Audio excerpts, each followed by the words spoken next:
तो उसके आंसू बह रहे थे, तशक्कुर के आंसू। वो उसे जाने अनजाने में तहफ़्फ़ुज़ फराहम करके चला गया था और उसे अपने होने का मान बख्श गया था। तो उसकी वो नफ़रत किधर गई? तो क्या अल्लाह ने उसकी दुआएं सुन ली थी? तो क्या सलार मुस्तफ़ा के दिल में माहीन सलार की मोहब्बत ने जगह बनानी शुरू कर दी थी? भाभी, भाभी, मारिया अपी, मोटे, सब जल्दी आए। वजीहा की आवाज़ पर वो अपनी सोचों से बाहर आई। आंसू पोंछती, चादर सही करती कमरे से बाहर निकली। वो नीचे पहुंची तो सब शॉपिंग पर जाने के लिए तैयार थे। सलार घर से जा चुका था, वो लोग भी निकल गए। माल पहुंचकर सब ने अपनी अपनी शॉपिंग में बिजी हो गए। मारिया, तुमने वेडिंग ड्रेस चूज कर लिया अपना?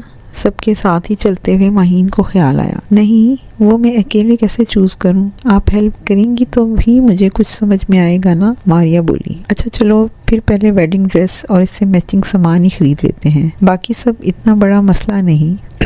वजीहा आ जाओ, उसने वजीहा को साथ चलने के लिए पुकारा।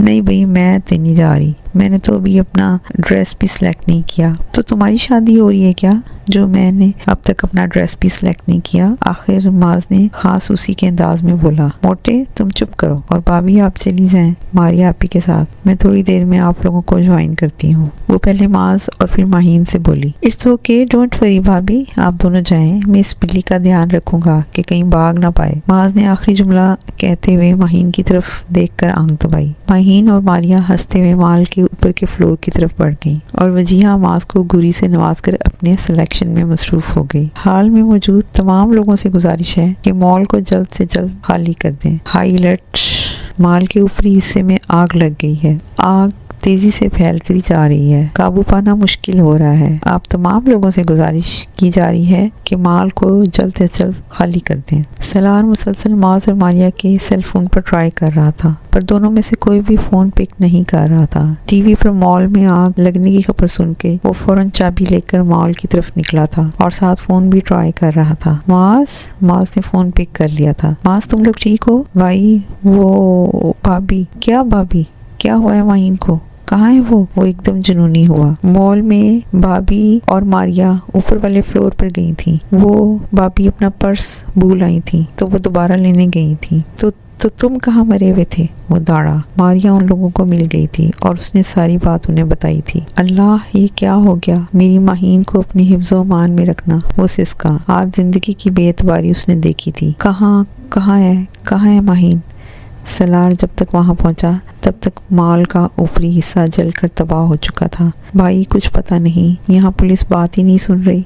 माज बहुत घबराया हुआ था, जबकि मारिया और वजीहा मुसलसल कांपती हुई रो रही थी। सलार ने एक नज़र दोनों की तरफ देखा और बोला, जाओ आशिर को कॉल करो और तुम इन दोनों को लेकर फौरन निकलो यहाँ से। रश और अफरा तफरी की वजह से अपनी गाड़ी नहीं ढूंढी जा सकती थी। ये कहकर सलार पुलिस ऑफिसर की तरफ बढ़ा। वो बहुत उलझा हुआ लग रहा था, जैसे वो माहीन को खो देगा। वो ऑफिसर को माहीन का हुलिया बता रहा था कि उसके पास से एक स्ट्रेचर गुजरा, जिस पर लेटे वजूद को देखकर मारिया चिल्लाई, भाई, भाभी। सलार ने उसकी चीख पर उसकी तरफ देखा, फिर उसकी नजरों के ताकुब में देखा। वहाँ एक बुरी तरह जली हुई लड़की थी, जिसके चेहरे से भी उसकी शनाख्त नामुमकिन थी। वो माहीन थी, उसकी माहीन। मारिया भागकर उसकी तरफ बढ़ी। वो साकत खड़ा था, बिल्कुल साकत। मारिया बॉडी के हाथ पे मौजूद ब्रेसलेट को खंगाल रही थी। वो माहीन ही थी। सलार लड़खड़ाते कदमों के साथ उसकी तरफ बढ़ा। उसका चेहरा छुआ जो मुकम्मल जला हुआ था। वो साकित था, चेहरे पर बहते आंसुओं तक का एहसास नहीं हो रहा था उसे। किसी तरह आशिर ने उसे सहारा दिया। किस तरह सब माहीन को लेके हॉस्पिटल पहुंचे, लेकिन अब वो हॉस्पिटल में बेंच पर बैठा सिसक रहा था, अपनी जिंदगी को अपने हाथों से जाता देख रहा था। Maheen, please come back, I really love you, I love you, please forgive me, please come back to my life. वो सर हाथों में गिराए आंसू बहा रहा था कि डॉक्टर रूम से बाहर आई। आशिर भी साथ था। इतला पर घर वाले भी जमा हो गए थे। मेरी माहीन कैसी है? सलार ने पूछा तो डॉक्टर ने एक नजर सलार की तरफ देखा और बोली, देखें, सब्र करें, अल्लाह के हर काम में बेहतरी ही होती है। मैंने आपसे पूछा है माहीन कैसी है? Answer me. वो उनकी बात पूरी होने से पहले ही दाड़ा था। आशिर ने उसके कंधे पे हाथ रखा। शी इज नो मोर, हम उन्हें उन्हें नहीं बचा सके। वो बुरी तरह जली हुई थी, बॉडी का हर पार्ट मुतासिर था और फेस तो इतनी बुरी तरह डैमेज था कि मुझे हैरत है कि आपने उन्हें पहचाना कैसे। सब सकते में थे। सलार लड़खड़ाता हुआ बेंच पर बैठा था। उसकी नजरों में पिछले गुजरे सारे सीन चल रहे थे, उसका और महीन का मिलना, उनकी नफरत और मोहब्बत। वो तो अब होने लगी थी। ये क्या हो गया था?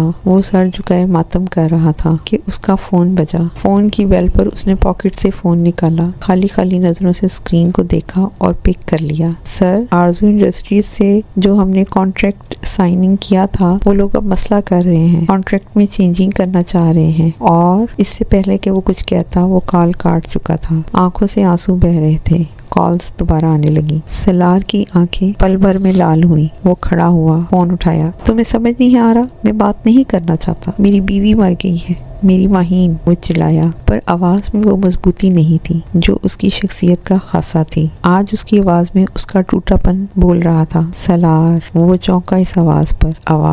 ये आवाज तो माहीन की थी। माहीन, सलार मुस्तफा की माहीन। दूसरी तरफ से एक हाथ से फोन कान पर लगाए, दूसरा हाथ मुंह पे रखे, वो अपनी सिसकियों को दबा रही थी। महीन, कहाँ हो तुम? सलार, मैं जिमी के साथ हूँ। वो, मैंने पूछा किधर हो तुम?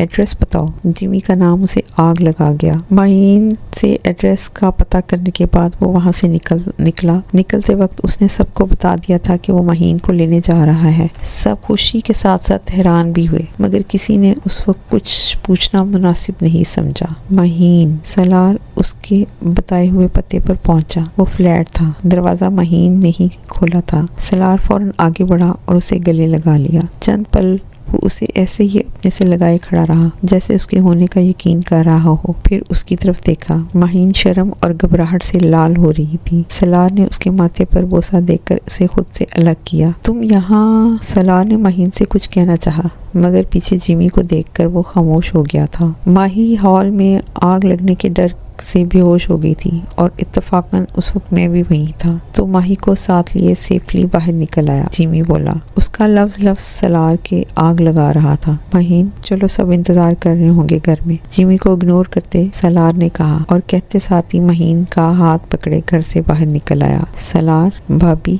अल्लाह का शुक्र है कि आप दोनों ठीक हैं, वरना हमारी तो जान ही निकल गई थी भाई। वो पड़ बोलती वजीहा को सलार की घुरी ने चुप कराया। कभी दूसरों को भी मौका दे दिया कहो। मैं अपने बच्चों की नजर उतारूं। शुक्रा को कहो कि लाल मिर्चें लेकर आए। सलार की माम फसीहा बेगम ने कहा। नजर उतारने के बाद फसीहा बेगम बोली, महीन, जाओ, शाबाश बेटा, अब तुम आराम करो, फिर आगे वैसे भी बहुत थकन के दिन आने वाले हैं। जाओ, शाबाश। महीन के जाते ही वो अपनी देवरानी की तरफ मुड़ी। सबाहत, महविश कहाँ है? भाभी, वो तो सुबह गई थी अपनी फ्रेंड्स के साथ, अब तो रात तक ही आएगी। सबाहत, देखो, बुरा मत मानना, मैं जानती हूँ कि वो अब शाम तक नहीं, रात तक ही आएगी। बुरा ना माना सबाहत, पर इतनी ढील अच्छी नहीं होती है, और महफिश फितरतन भी जिद्दी तबीयत की है। कल को पराए घर जाकर घर बसाना है उसने। फसीहा बेगम उन्हें समझाते हुए बोली। लड़कियाँ उन लोगों को आपस में बात करता देखकर खिसक गई थी। जी भाभी, मैं समझ रही हूँ, पर आपने और भाई साहब ने भी तो कुछ अच्छा नहीं किया है मेरी बेटी के साथ। आप लोगों ने कितनी जल्दी और कितनी आसानी से महीन को महविश की जगह कबूल कर लिया। मेरी बेटी का दिल बहुत टूटा है। सबाहत बेगम ने शिकवा किया। सबाहत,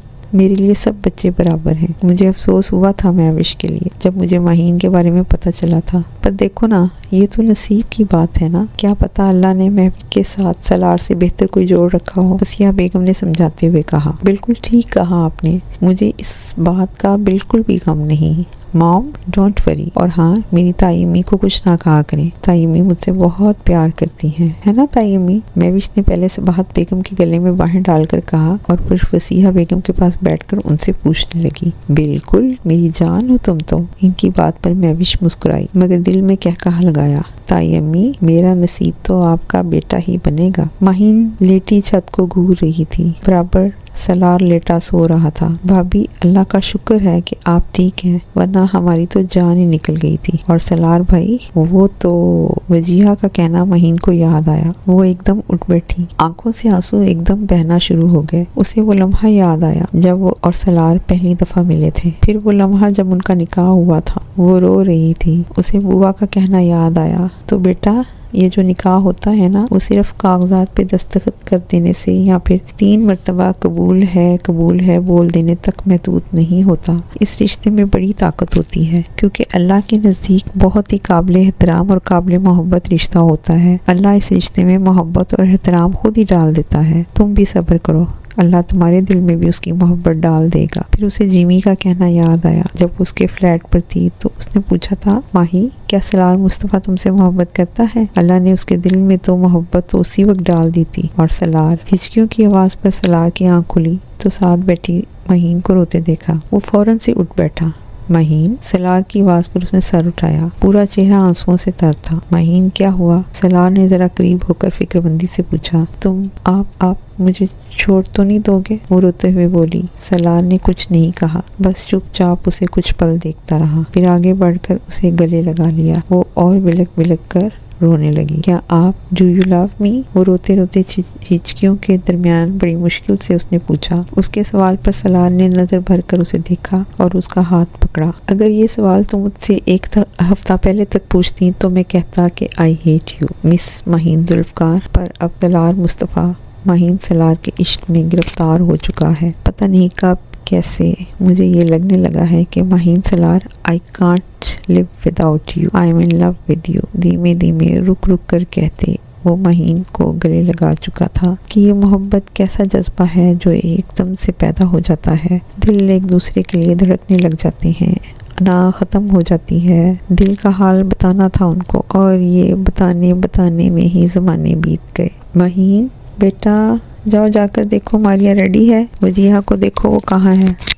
आज आशिर और मारिया का निकाह था। सब तैयारियों में बिजी थे। माहीन मारिया के कमरे में पहुंची तो मारिया बेड पर तैयार बैठी सोचों में गुम थी। मारिया, क्या सोच रही हो? माहीन ने प्यार से मारिया के पास बैठकर पूछा। भाभी, मुझे डर लग रहा है बहुत ज्यादा, वो डरे डरे लहजे में बोली। माहीन समझ रही थी उसकी कैफियत। भाभी ही जान, डरने की बात नहीं, फुफ्फो फुफ्फा भी आ गए हैं। अभी थोड़ी देर में मौलवी साहब भी आते होंगे, फिर निकाह हो जाएगा और आशिर की फिक्र करने की जरूरत नहीं। वक्त के साथ साथ वो नॉर्मल हो जाएगा। वो बहुत प्यार से मारिया को समझा रही थी।